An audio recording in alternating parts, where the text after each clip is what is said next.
Cette vidéo contient des récits et des images susceptibles d'effrayer les plus jeunes ou les personnes sensibles. Toutes les scènes et illustrations sont fictives ou issues de représentations artistiques dans un but purement divertissant. Rien de ce que tu verras n'est réel. Enfin, normalement. Halloween, c'est le moment où les lumières s'éteignent, où les ombres s'allongent, et où les histoires reviennent frapper à la porte.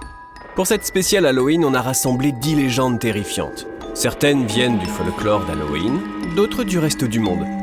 Mais toutes ont un point commun. Elles te suivront jusque dans tes rêves. Mets-toi à l'aise, vérifie sous le lit et prépare-toi à frissonner. Et attention, dans cette vidéo, un mot-clé est caché. Il y en aura un dans chacune des 4 vidéos spéciales Halloween. Assemble-les et tu découvriras un mot mystère. Si tu trouves la bonne réponse, envoie-la en MP sur Instagram pour tenter de gagner un énorme panier de bonbons. Allez, on y va, si tu l'oses.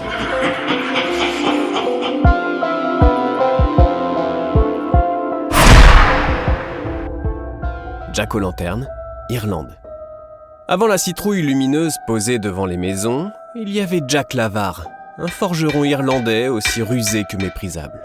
La légende raconte qu'il réussit à piéger le diable à 2 reprises. La première fois, il l'enferma dans une pièce en le forçant à grimper dans un arbre. La seconde, il le piégea grâce à une croix. Mais à sa mort, son âme n'eut droit ni au paradis, trop de péché, ni à l'enfer, le diable refusant de l'accueillir. Condamné à errer éternellement dans les ténèbres, Jack reçut du diable une simple braise pour éclairer son chemin. Pour la protéger, il la plaça dans un navet creusé. C'est de là qu'est née la coutume des lanternes de Samhain, l'ancêtre d'Halloween, que les Irlandais utilisaient pour éloigner les mauvais esprits. En Amérique, le navet fut remplacé par la citrouille, plus grande et plus facile à sculpter. Mais la croyance persiste. Dans la nuit du 31 octobre, si ta bougie s'éteint sans raison, c'est peut-être Jack lui-même qui rôde près de ta porte, toujours en quête d'un refuge qu'il ne trouvera jamais. La Dame Blanche, Europe. Tu rentres tard, route déserte, virage serré. Au loin, une silhouette en robe blanche, figée sur le bas-côté. Tu serres le volant, pas question de t'arrêter.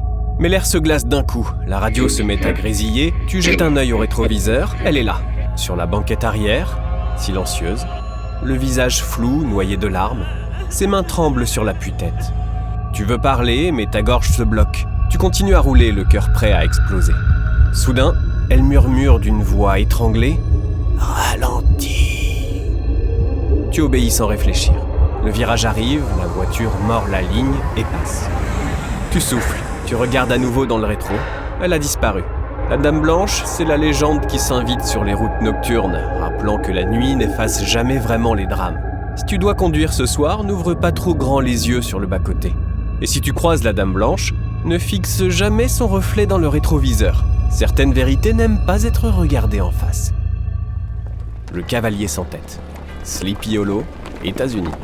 Dans le village de Sleepy Hollow, on raconte qu'un cavalier décapité chevauche toutes les nuits d'automne à la recherche de sa tête. Mort au combat, enterré à la va-vite, il ne trouve pas le repos.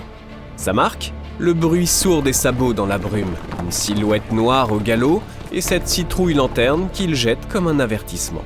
La légende s'est transmise, romancée, adaptée, et le cœur reste le même, un esprit qui ne pardonne pas.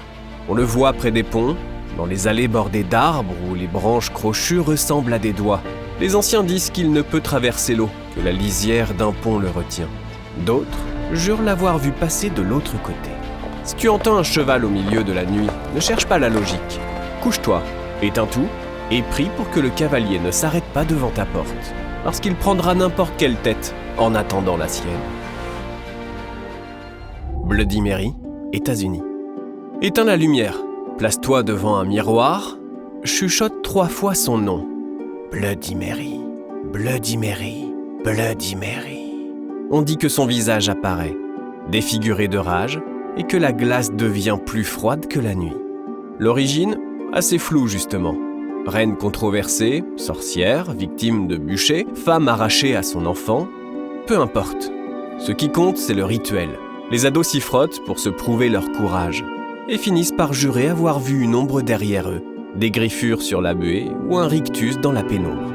Le miroir, c'est une porte vers une dimension parallèle. Ça reflète, mais ça garde aussi des choses. Si tu insistes trop, quelque chose finit par te répondre. Alors, tente, éteins, respire, approche ton visage et prononce son nom. 1 fois, 2 fois, 3 fois. Écoute le silence se resserrer. Une présence est là. Et rappelle-toi, quand tu l'appelles, tu ne décides plus quand le jeu s'arrête. C'est elle qui choisit, et Mary n'oublie jamais un prénom murmuré. Le Llorona, Mexique.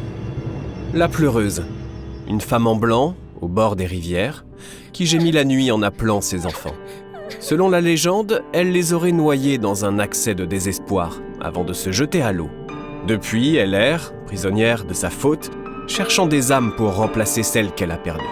Les témoins parlent d'un froid humide qui saisit la nuque, d'un voile blanc qui glisse au-dessus de l'eau et d'un cri qui te déchire la poitrine. Les mères disent aux enfants « Ne t'approche pas des berges ». Les anciens ajoutent « N'écoute jamais la voix qui pleure dans le noir ». Parce que la Llorona attire, elle te fait croire qu'elle a besoin d'aide. Et quand tu t'avances, l'eau devient lourde et t'engloutit d'un coup, glaciale, comme si des mains invisibles te saisissaient les chevilles pour t'entraîner vers le fond. Si une nuit, près d'un lac, tu entends une plainte, pars. Ne regarde pas derrière toi, car ta compassion pourrait te coûter cher et vouloir aider est peut-être la dernière erreur que tu feras. La bête du Gévaudan, France. 18e siècle. Montagne sauvage du Gévaudan, au sud de la France. Entre 1764 et 1767, plus d'une centaine d'attaques sont rapportées. Des femmes, des enfants, des bergers retrouvés déchiquetés. Les témoins parlent d'un animal énorme, à la gueule démesurée, aux poils sombres et au regard de braise. Un loup ? Trop grand. Un hybride ? Peut-être. Un monstre ? C'est ce que tout le pays finit par croire. On organise des battues gigantesques, on abat des loups par dizaines, mais les meurtres continuent. On croit la bête tuée plusieurs fois, mais elle revient toujours. Même les soldats du roi échouent à l'arrêter. Au final, un chasseur local prétend l'avoir abattu en 1767. Mais le doute demeure. Et si ce n'était qu'un animal ordinaire grossi par la peur ? Ou au contraire, quelque chose d'autre ? Aujourd'hui encore, les forêts du Gévaudan portent son nom. Et certains jurent entendre la nuit un grognement rauque dans les collines. Quand la brume tombe, mieux vaut ne pas s'aventurer seul. La bête aime les promeneurs imprudents. La comtesse sanglante. Erzsébet Báthory, Hongrie. Au XVIIe siècle, en Hongrie, une noble du nom d'Erzsébet Báthory fait trembler tout un pays. Accusée d'avoir attiré dans son château des centaines de jeunes filles pour les torturer et les tuer, elle serait à l'origine de la rumeur la plus glaçante de l'époque. Elle se baignait dans leur sang pour préserver sa jeunesse éternelle. Les archives de son procès parlent de plus de 600 victimes. Mythe exagéré ou vérité monstrueuse ? Difficile à dire. Ce qu'on sait, c'est qu'autour de son château, les disparitions étaient bien réelles. Servantes enlevées, paysannes attirées avec de fausses promesses, corps retrouvés mutilés, la légende a fait d'elle la plus cruelle des comtesses, une sorte de vampire avant l'heure. Condamnée, elle n'a pas été exécutée, mais emmurée vivante dans une chambre de son château, où elle est morte après 4 ans d'isolement. Aujourd'hui, on raconte que certaines fenêtres s'illuminent la nuit, que des rires étouffés résonnent encore dans les couloirs, et que les pierres froides portent des taches qu'aucun temps n'efface. Kushisake Onna, la femme à la bouche fendue, Japon. Au Japon, les enfants grandissent avec une menace murmurée à la sortie de l'école. Kushisake Onna, la femme à la bouche fendue. La légende raconte qu'il s'agissait autrefois d'une femme qui a trompé son mari jaloux. Pour la punir, il lui aurait tailladé le visage jusqu'aux oreilles en criant « Tu étais belle ? Tu ne le seras plus jamais ». Depuis, elle erre dans les rues sombres, le visage caché par un masque chirurgical. Elle s'approche lentement et demande « Suis-je belle ?» Si tu réponds non, elle sort des ciseaux et t'ouvre le ventre. Si tu réponds oui, elle enlève son masque et révèle une bouche béante, sanglante, fendue jusqu'aux oreilles. Puis elle repose la question. Et cette fois, peu importe ta réponse, la fin est la même. Dans les écoles japonaises, on raconte 1000 astuces absurdes pour s'en tirer. Jeter des bonbons, répondre comme ci comme ça, mais aucun enfant n'ose vraiment tester. Encore aujourd'hui, certains évitent les ruelles désertes la nuit, parce que si Kushisake Onna t'arrête, le sourire que tu verras pourrait bien être le dernier. Le clown tueur, mythe moderne. Un clown, c'est censé faire rire. Pourtant, son maquillage figé, son sourire forcé et ses gestes trop vifs provoquent souvent l'effet inverse, la peur. Dans les années 1980, plusieurs affaires de criminels déguisés en clowns, comme le tueur en série John Wayne Gacy aux États-Unis, ont ancré l'image du clown terrifiant dans l'imaginaire collectif. Depuis, les rumeurs se multiplient. Clowns aperçus près d'écoles, sur le bord des routes, ou immobiles au milieu de parkings déserts. En 2016, une véritable vague de panique a touché l'Europe et l'Amérique, avec des dizaines de signalements de clowns armés rôdant la nuit. Blagues, canulars ou menaces bien réelles. Personne n'a jamais su trancher. Ce qui est sûr, c'est que la nuit d'Halloween, ces apparitions se multiplient encore. On dit qu'ils n'attaquent pas si tu restes de marbre. Mais qui peut garder son sang-froid quand un visage peint te fixe sans cligner des yeux? Si tu en croises un, traverse la rue. Parce que sous le maquillage, il y a toujours quelqu'un. Le problème, c'est qu'on ne sait jamais qui, ni ce que cette personne veut vraiment. Le croque-mitaine, Bogeyman, international. Il se cache sous le lit, derrière la porte, dans l'armoire qui grince. Il n'a pas un visage, il a tous les visages que tu redoutes. Le Bogeyman change selon les pays, mais sa mission ne bouge pas. Transformer la peur en discipline. Dors ou il viendra. Reste sage ou il te prendra. Mais sous la morale, il y a une vérité plus sombre. Les enfants voient ce que les adultes ignorent. Une ombre trop longue, 2 yeux dans le noir, un souffle, juste là. Les psychologues parlent de projection. Les conteurs, eux, savent que certaines maisons gardent la nuit plus longtemps que les autres.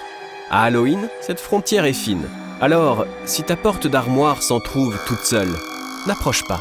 Si quelque chose gratte derrière le mur, ne frappe jamais en retour. Le croque-mitaine n'a pas besoin de clé. Il lui suffit juste d'un silence ou d'un trou de lumière sous la porte. Alors si tu entends ton prénom murmurer dans le noir, ne réponds surtout pas. Alors, laquelle de ces légendes va te hanter ce soir? Dis-le en commentaire. Si tu veux d'autres frissons, like, abonne-toi et active la cloche. Ici, chaque vidéo est un aller simple pour l'inconnu. Joyeux Halloween, si tu arrives à dormir.